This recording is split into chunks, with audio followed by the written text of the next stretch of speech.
Come on, bitch, let's go.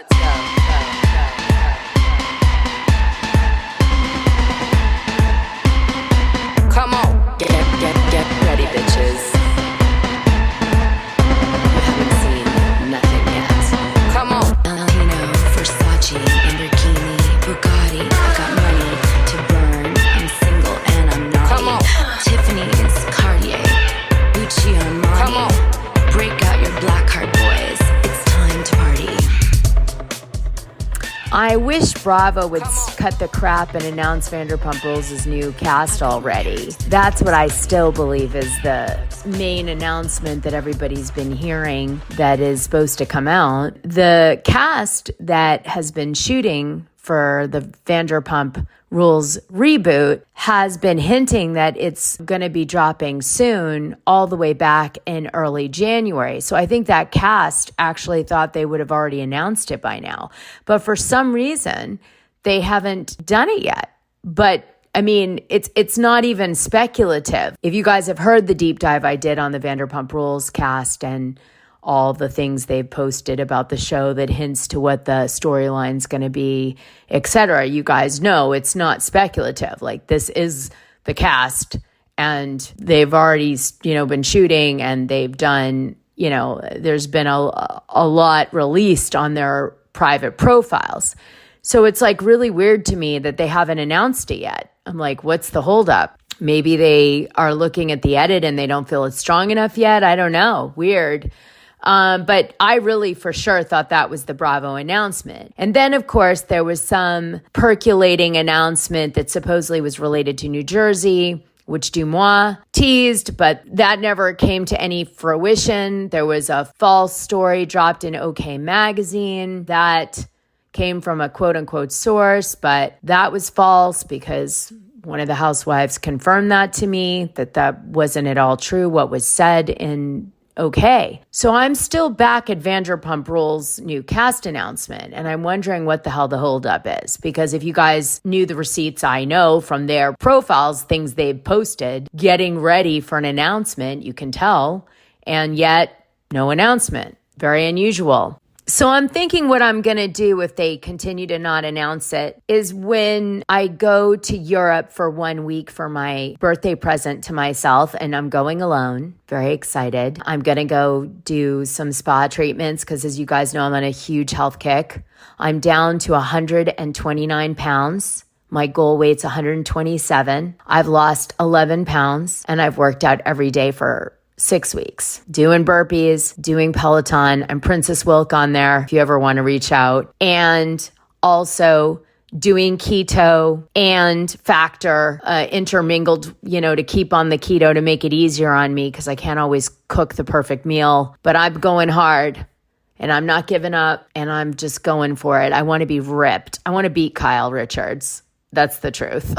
No, I'm sorry. I'm just kidding. I don't want to beat Kyle Richards, but that makes it way more fun. And so I am going to be going on this vacation. And perhaps during that week, what I'll do is I'll grab the bonus audio that I did for the 1099 people per month that I did 2 or 3 months ago announcing the cast and all the receipts that they dropped, and I'll release it as an episode for the main listening platform, a segment of an episode for the main listening platform during that week as like a fun thing. Unfortunately, it will be a spoiler alert though, so some of you guys might not like that, but there it is. Why not? Let's just get it out there. We got to push this along here. Bravo's really sitting on their laurels. Hey, so I was driving in my new Tesla Y, which I got. Shockingly, the cheapest car on the market. People are going to go, a Tesla, that's so fancy. Nope.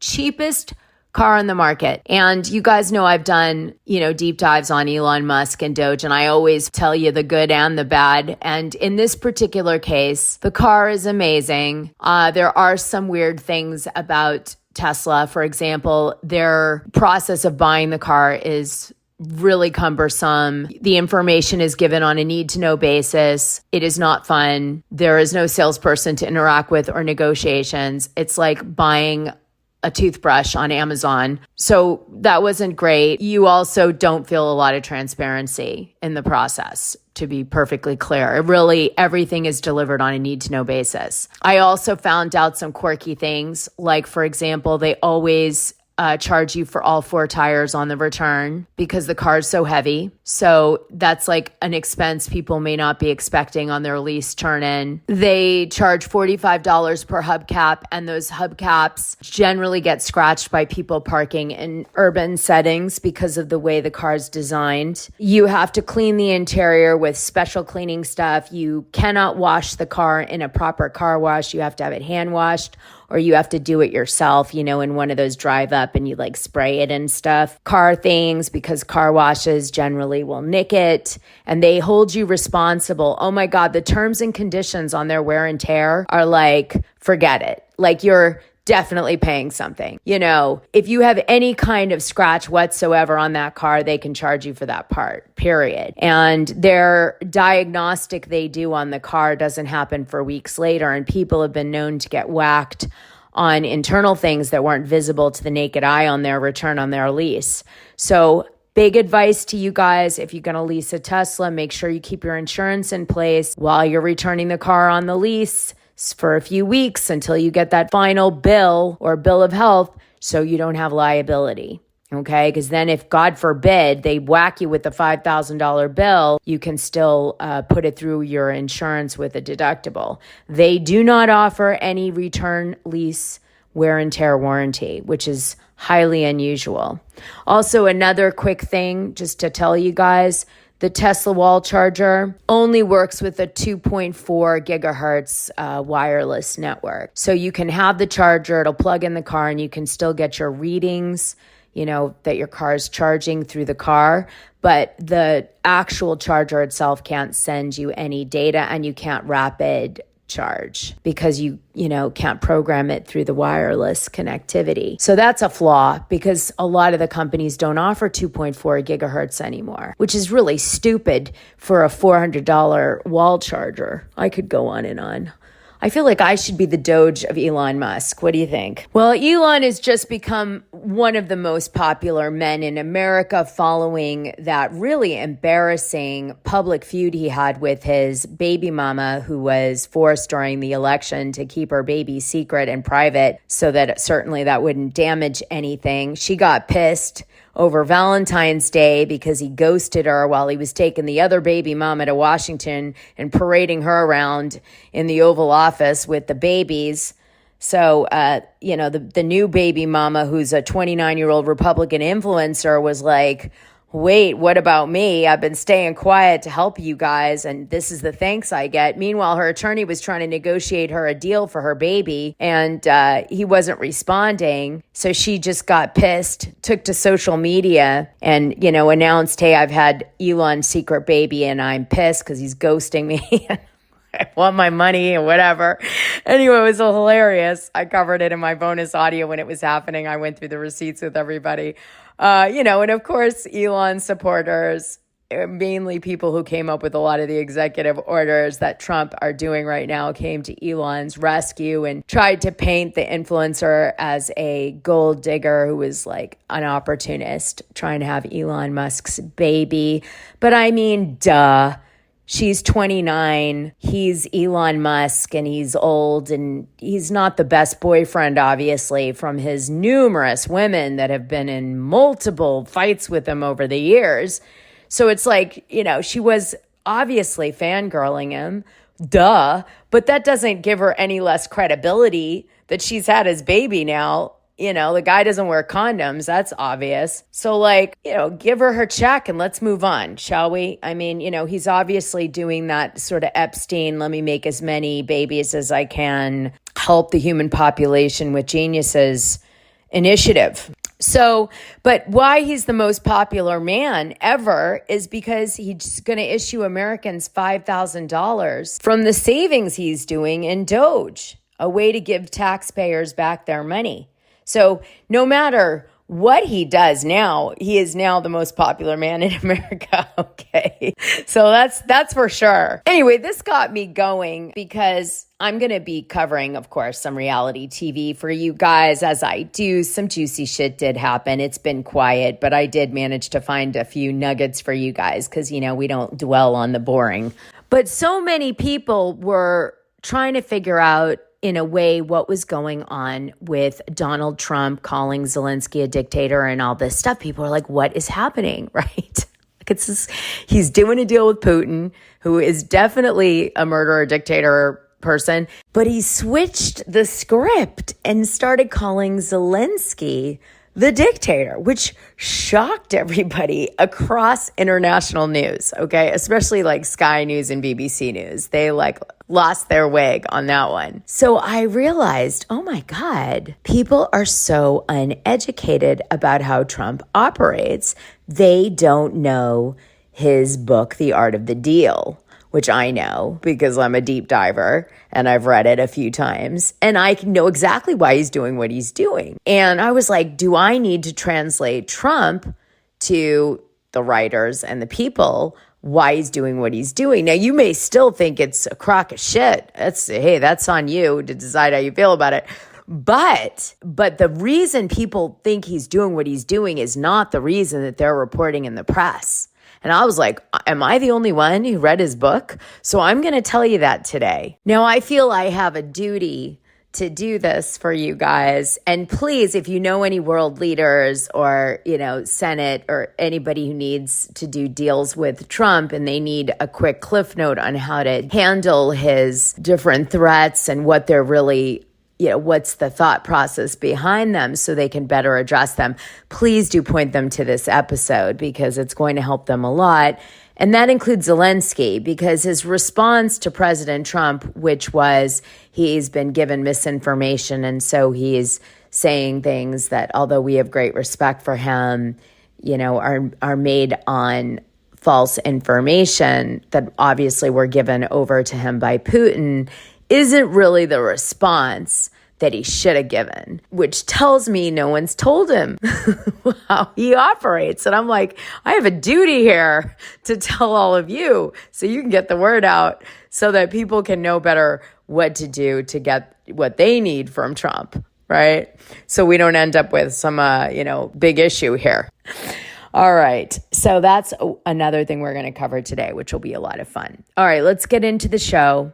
We have a lot to cover. So you guys, I'm not watching Southern Charm. I do watch it some seasons, but I didn't watch it this season. However, I'm heavily invested in Sienna Evans. If you guys don't know, and I only know from sort of the highest level because I haven't watched the season, although I may now power watch it. Sienna Evans meets Shep Rose, and I guess there's some sort of scandal that erupts that Sienna has had some sort of encounter with Whitney, and that also Shep is really interested and wants to get serious with Sienna. And then all of a sudden, Sienna seems to go from super hot to super not, and nobody really understands what happened.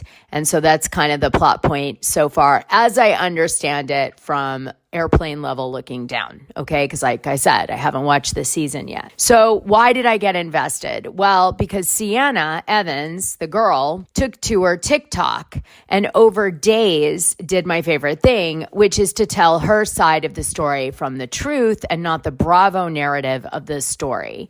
And she explains how she actually met Whitney, and it was not at all the way it was portrayed on the show. And in fact, I think she was set up by Whitney, who's also the producer and the, inventor of Southern Charm, if you will. And so, I think that was actually intentional. And then there was a whole thing that broke out with her and Shep. Well, she tells her side of the story. And the bottom line is that the reason she put the brakes on Shep was the TV show, because she didn't like having to film and him wanting to do everything on camera so they could cover it like a storyline. And she started to feel, I think, like it wasn't authentic because maybe he was using her in a way. She's a model. She's super beautiful. She appears to have like a big footprint in Hawaii and Bahamas. So she's like super in shape and thin and all this. Okay. So that's it. It was really interesting though. She said Whitney catfished her, which is why I think he was doing it from the show's perspective. He also catfished her in the way that he looked and everything. It just seemed like a total lie. Like he heard something and was like, let me insert myself somehow into this whole thing. So anyway, I'm going to play you her story edited. So I hope you enjoy it from beginning to end. So I have a story time about how I was asked to be in a reality TV show and made out to be a villain. I started filming like sort of a several part series and just posting it, but I think that would be too long. So I'm going to go live in an hour. And I'm going to answer all of your questions and dispel all of the mistruths and tell my side of the story, because I feel like everyone has had their opportunity to explain what happened, say how they feel, say what happened and their point of view. But I haven't had the luxury or the courtesy to explain my point of view, which I think is very important. And there have been a lot of mistruths and to be quite honest, a lot of lies. And I think it's time for me to talk about it. So I'm gonna go live. If you see this video, write your questions so that I don't forget anything, because I will be answering it all and I will be telling my side of the story. Alright, so you guys didn't like the idea of me going live, which is fine. So I'll just start with part one.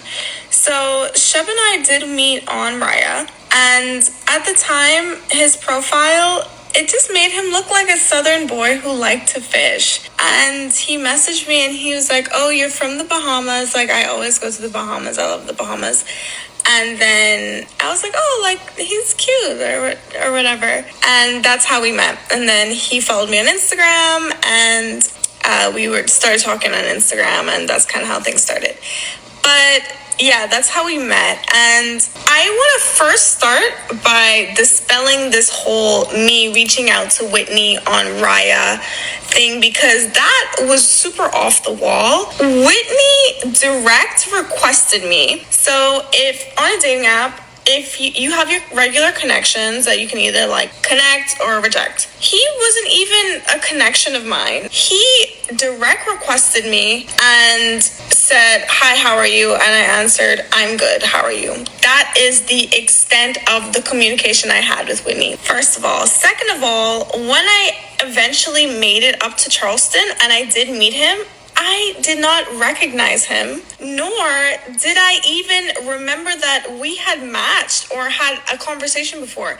It was Shep who said, oh, Whitney says that he matched with you on Raya. And then I looked on my messages and I was like, oh, he's a catfish, because he looks nothing like this in real life. So yeah, that is how we met. And that is, first me dispelling this whole thing with me reaching out to Whitney to be on the show or whatever. That is totally untrue. Okay, I had to refilm this one because I need to be a little bit more careful about the terms that I say, but I will still show the receipts. So, screenshot, yes. This app that I met Whitney and Shep on. What was I gonna say? Yeah. So, I'm not going to say the name of the app, but I'm going to show you the screenshots. He sent me a direct request and says, hi, how are you? And I said, I'm good. How are you? This is the screenshot, March 20th, 2023. That is the extent of the communication that he and I had on this platform. So I'm not a liar. I would not lie about that. And I wouldn't have brought it up because, like I said, when I saw him, I did not recognize him because he was a total catfish. And it didn't even register because we didn't even have a conversation.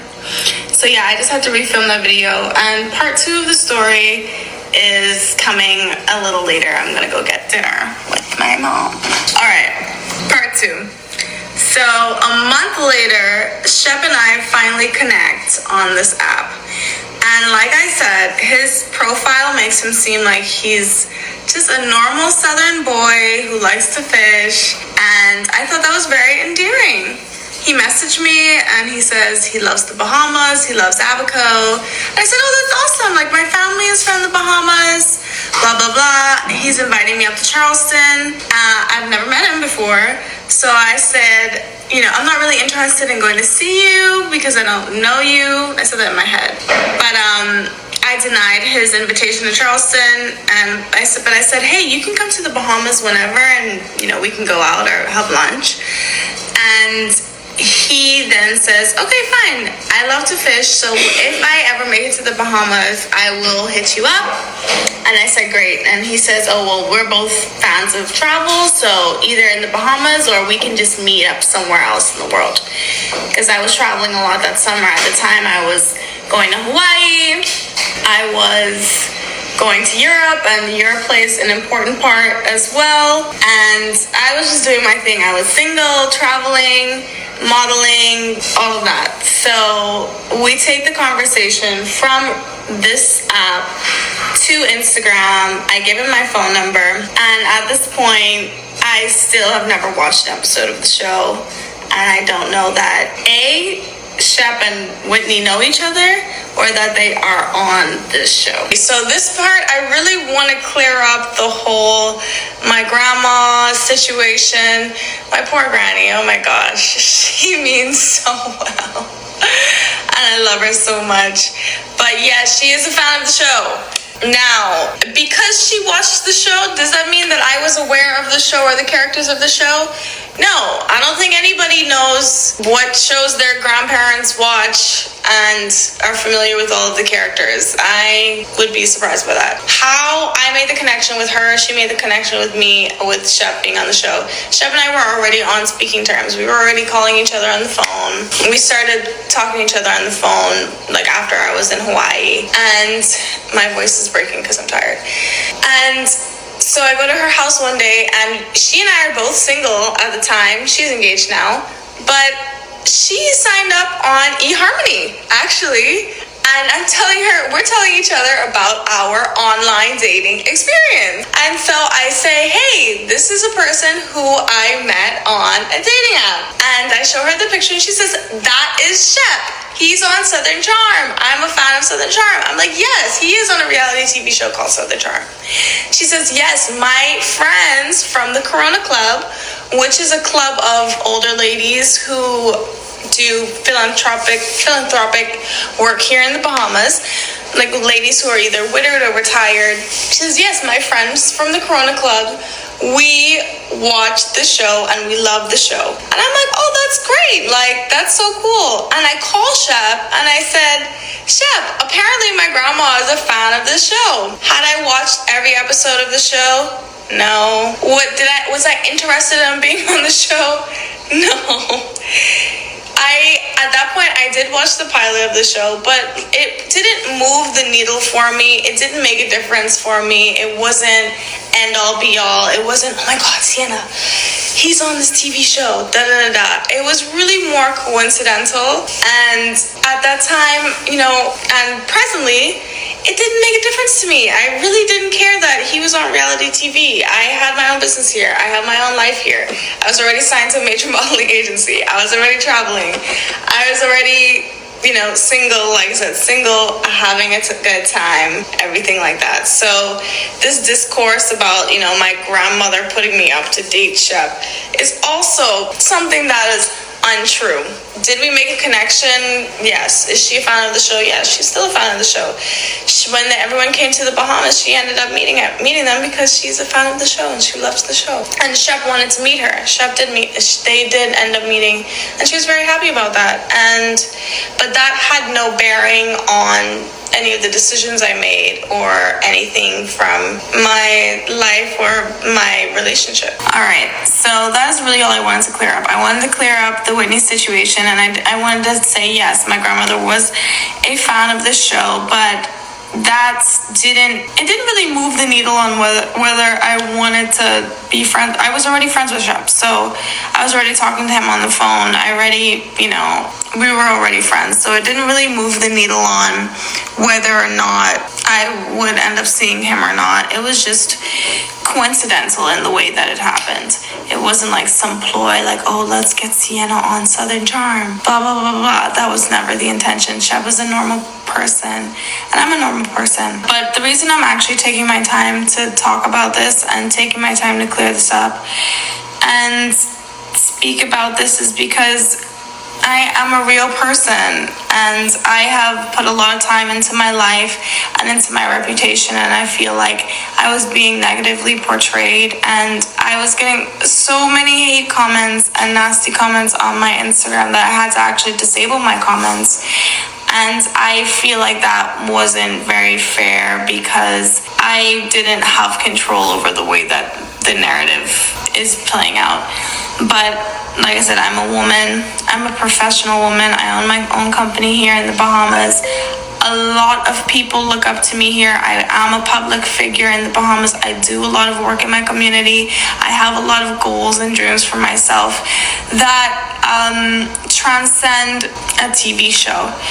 And not just a TV show, but also any relationship that I am in or I was in. So it's really important for me to clear this up and to set the record straight, and most importantly, tell the truth. So that's all I have for you guys right now. Another episode is coming out tomorrow. I will be watching it. I have only been seeing clips and everything online, and I started watching everything from the beginning, but I will be watching the episode tomorrow. And if there's anything else I feel like I need to address or I need to talk about, or if there's any other burning questions that you guys have that you want to ask me, I will be happy to talk about it. Here's the thing. Yes, it did seem like there was a disconnect between Shep and I because we did end up dating. I did end up seeing him. We ended up getting along really well. I took everything at face value on the way that he treated me. He was respectful towards me. We had a lot in common. We both liked to surf, both liked to ski. We ended up spending a lot of time together, and he ended up catching feelings for me, and my feelings started developing for him as well. However, when I did actually start to watch the show, things made me want to pump the brakes. Unfortunately, at this time, the trip was already planned, and I had already made the appearance on the show, and I feel like, I wanted to call Shep, and every time I tried to call him and talk to him and say, look, I don't think this is for me, I don't think this is what I want to do, maybe we should take a step back, he said no. He did not want me to have this conversation with him. He wanted to film it. He wanted everything to be on camera. And so that's that, and that's what happened. And that's what you guys are going to see, I think, on tonight's episode. So I hadn't been watching the show, but I'm going to tune in and watch it tonight, because I got to do some screening now. I got to see what they're saying and what they're doing, because that whole situation caught me so off guard when I saw it on social media. I had to speak out. But yeah, I hope everyone's having a good day. Cheers. So first and foremost, I don't know if you know this, but P. Diddy lost one of his key attorneys on his case, Anthony Ricco. And a lot of people are wondering why this happened, because Anthony Ricco refused to give the judge in the P. Diddy case any reason that he was departing. All he said was, under no circumstances can I continue to effectively serve as counsel for Sean Combs. And he didn't give any details surrounding it. So why, under no circumstances, can you effectively not serve your client anymore? It's really strange. Now, Diddy's other two attorneys stayed on board with, the case, and they are still moving forward with the trial. They don't have to move it because this attorney is coming off. But he's gone bye-bye. And that's not a good look for Diddy. It can't be personal reasons or something, because he would have had to say that. Like, this is something else. Diddy has said something that compromised this attorney, or somebody has come to this attorney that knows Diddy or something and has said something to this attorney that has maybe created a conflict of interest, or he's taken on another client that could be conflicted. I don't know, but this is definitely not a great thing for Diddy's case. And I'd say he's pretty disappointed given that Jay-Z had just forced that 13-year-old rape case to go away because, he was like, you can't prove it. It's not true. And he kept pushing the issue, and the girl was forced to say, okay, it isn't true, and withdrew it. So then Jay-Z was vindicated in this particular situation, which would have helped Diddy's case, I think, at least in the public arena, which does impact jurors. I don't care what anyone says. And so, now Jay-Z is suing Busby for $20 million. You guys know the scoop. I've listened to Anthony Ricco give talks, okay? He's spoken at Kean University and others, and he is really into, even though he's let off people he knows is guilty and gotten them free, and he knows this, he's very much into civil rights and into trying to, inspire people to do the right thing. He's kind of a realist. He tells a really famous story where he's like, his wife was not able to get any of the parents' kids to go to PTA at the school they sent their kids to. And so he said, you should tell them that Diddy, funny, ironic, and J-Lo are coming to the PTA meeting looking for people to be in their videos, like families to be in their videos. And you watch how packed the room gets. And when they get there, you should just say, hey, listen, now that we've got you here, we're sorry we tricked you, because actually we're just here for your kids' education. And he wished that people could have the same interest of, say, Diddy, watching him, as caring about their kids' education. So, this is the type of guy he is. So I hope you can get some insight into why he may have quit. Kroy Biermann's trying to chase Kim Zolciak down. She's moved to a different county so that he has to reserve her with divorce papers. They finally moved out of their house. They really sold it for very little. They had wanted $6 million. They sold it for $2.75 million. And so that was a real wash. Originally, Kim moved to a rental place close to the property, and then I guess she left that and went out of the county, making it tough on Kroy. Kim says Kroy is still suffering from head injuries to do with his NFL career, and so she can't really trust his state of mind. And so she's asking for a court to call in a professional to have him evaluated. And he's like, she keeps ducking divorce. And that is where we lie. These people can never get away from each other. I haven't talked about them in a while since that whole drama happened with Ariana Biermann, where she was caught dating another woman's man in the Bahamas. And then he was paying for Kim Zolciak and Ariana to have food and drinks. He wasn't with them, but he was buying them stuff so they would be his friend, and they were using him, and the girlfriend found out and then did a whole social media tour about it. I put together a whole video with the chronology of how she said Ariana met her boyfriend and, caused him to do all these awful things to her. And then, he was also awful on his own and did awful things to the girlfriend, but it all came out. And one of the big whoppers was that Kim Biermann actually went to this guy's house who Ariana Biermann had used for money to buy drinks and dinner for her and her mom, had gone to this man's house who cheated on his girlfriend to stay with him in his house, or, well, it looks like stayed with him in his house for a week. And he's much, much younger. When I say he's in his early 20s, and people were pretty shocked because Ariana wasn't there. So Kim Biermann was actually, for the full scoop, join the Dishing Drama Dana Patreon. The link is in this audio description. It's only $6 a month, and you'll get the best information and tea about the things you care about, and even the things you don't know you care about. What are you waiting for?